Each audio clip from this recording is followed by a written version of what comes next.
देखिएगा बोर के परमाणु मॉडल के लिए महत्वपूर्ण खोज जो थी कि प्रारंभिक परमाणु मॉडल जो आए थे वो क्या हो गए थे, निरस्त हो गए थे।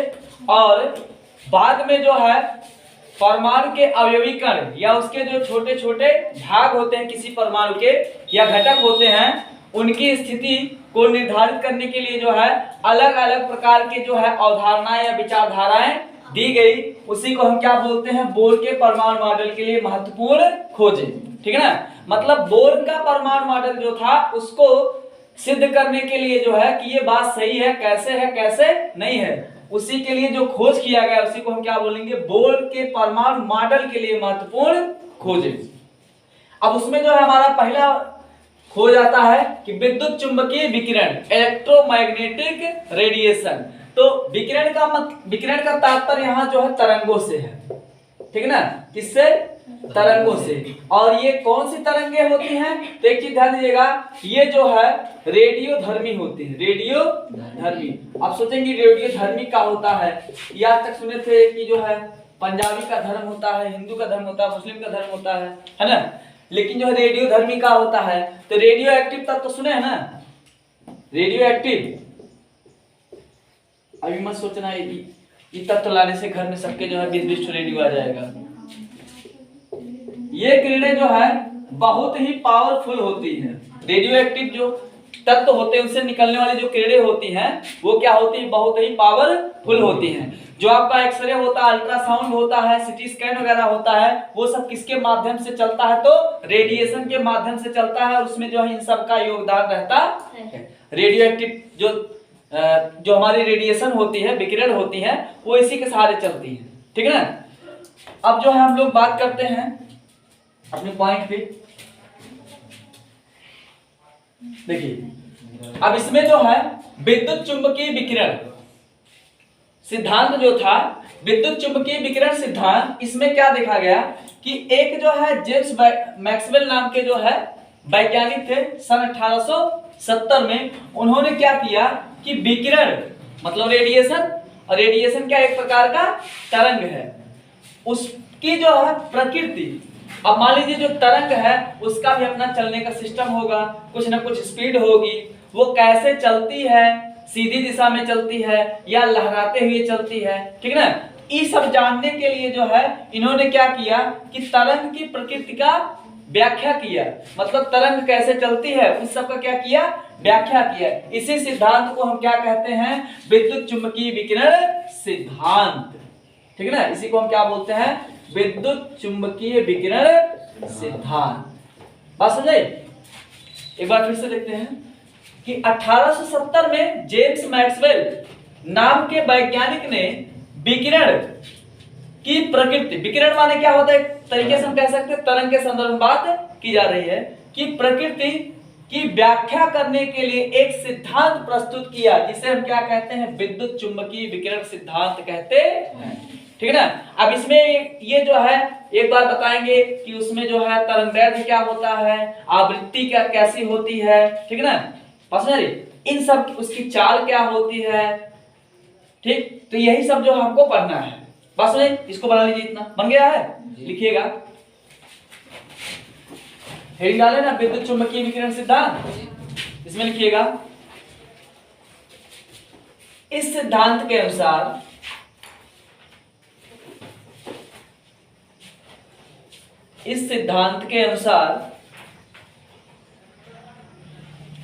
सन 1870 में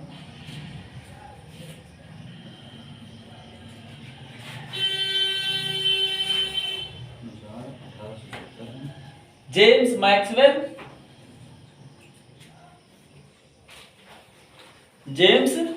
मैक्सवेल नामक वैज्ञानिक ने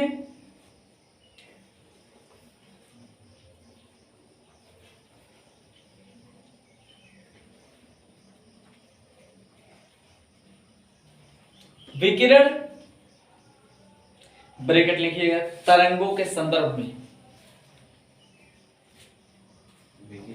ब्रैकेट में लिखिएगा तरंगों के संदर्भ में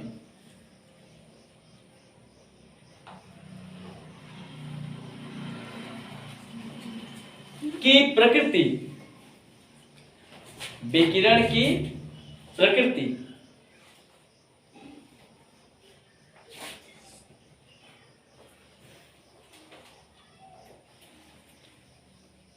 की व्याख्या करने के लिए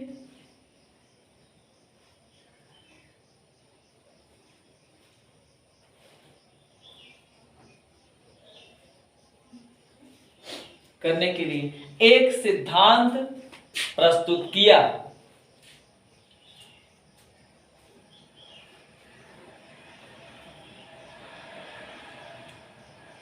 इसे ही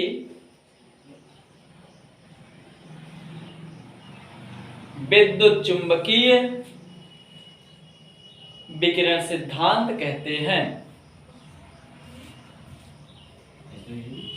विद्युत चुंबकीय विकिरण सिद्धांत कहते हैं।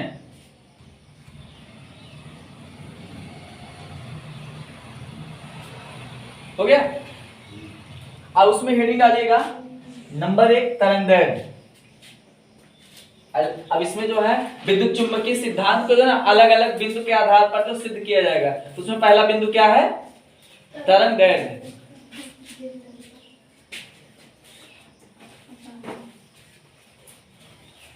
धीरे धीरे इसमें सीम निकलना शुरू हो रहा है। पहले जो है बोर का मॉडल पढ़े, तो बोर का मॉडल सिद्ध करने के लिए पॉइंट आया, अब उसमें जो है और अंदर लेके जा रहा है। तो पहला हेडिंग क्या डालेंगे? तरंगदैर्घ्य। ध्यान दीजिएगा, ये मेन हेडिंग, ये इसकी शाखा, ये इसकी उप शाखा।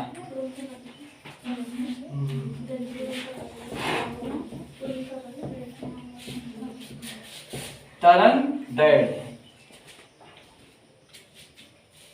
वेवलेंथ, इंग्लिश में क्या बोलते हैं इसको? वेवलेंथ। WAVELENGTH। अब एक मामला आता तरंगदैर्घ्य क्या होता है ना? तो तरंगदैर्घ्य जो होता है स्पेशली, जैसे मान लेते हैं ये हमारा कोई एक मुख्य अक्ष है ना? आप लोग देखते होंगे कि रस्सी मान लीजिए दो लड़कों को पकड़ा दिया जाए और थोड़ा सा ढीला रखा जाए। इस केस में जो है अगर रस्सी को ऐसे ऐसे दो लोग करेंगे तो आप देखेंगे एक बार उसमें उछाल बनेगा, एक बार ढलान बनेगा, ठीक है ना? तो ये मान लीजिए जो है इसमें जो है हमारा उछाल और ढलान जो है कुछ इस प्रकार बनता है। बात समझे? ध्यान दीजिएगा। इसमें हमारा मेन लाइन क्या है? ये बीच में जो डबल लाइन आपको दिखाई दे रही है हमारा क्या है? मुख्य अक्ष या मेन लाइन है।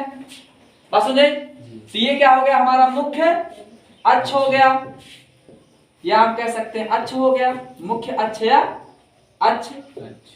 अब देख रहे हैं कि इसके ऊपर जो है 1 2 3 उछाल बना हुआ है और 2 क्या बना हुआ है?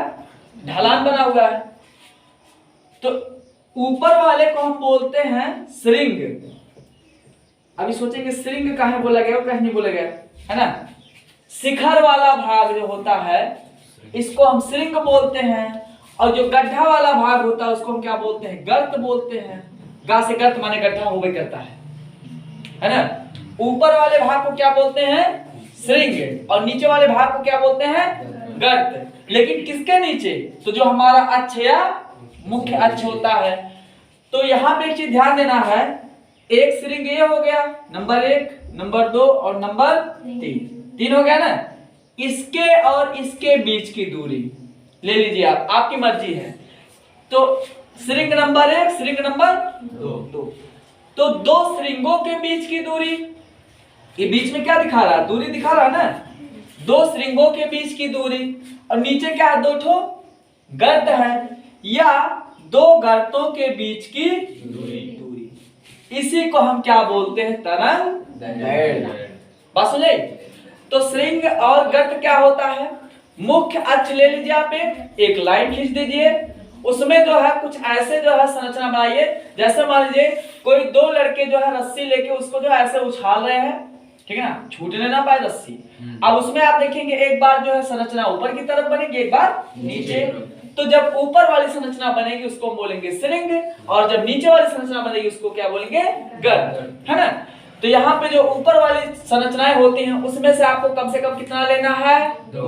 तो श्रृंगों के बीच की जो दूरी होती है या गर्तों के बीच की जो दूरी होती है उसी को हम क्या बोलते हैं? तरंग। अब एक मामला आता है, इसको किससे डिनोट करते हैं? तो y को जो बढ़िया से पटक के मार दीजिए, ये गिर जाएगा, ये बन जाएगा लैम्डा, है ना। तो इसको हम किससे डिनोट करते हैं? तो लैम्डा से। बात समझ आई? कोई दिक्कत नहीं ना। तो ये हो गया हमारा तरंग दैर्ध्य। तो तरंग दैर्ध्य क्या होता है? दो श्रृंगों अथवा दो गर्तों के बीच की दूरी क्या कहलाएगी? तरंग दैर्ध्य कहलाएगी। और तरंग दैर्ध्य को हम किससे डिनोट करते हैं? तो लैम्डा से। बात समझ आई? कोई दिक्कत? इसको बना लीजिए।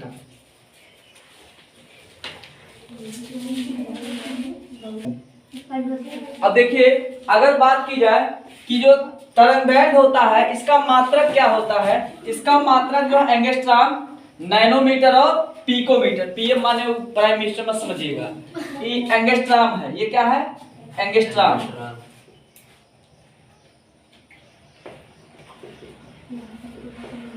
और ये एनएम मतलब नैनोमीटर, एनएम नैनोमीटर।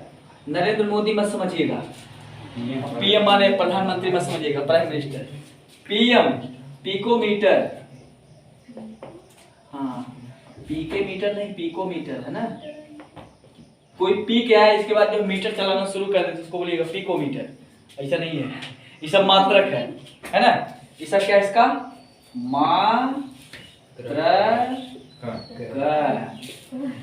मात्रक है ना। हो गया? कोई दिक्कत नहीं ना। तो परिभाषा क्या बनेगी? तरंगों की गति के दौरान दो श्रृंगों अथवा दो गर्तों के बीच की दूरी क्या कहलाएगी? तरंग दैर्ध्य कहलाती। लिख लेंगे ना अपने मन से खुद, ठीक? छोड़ दीजिए।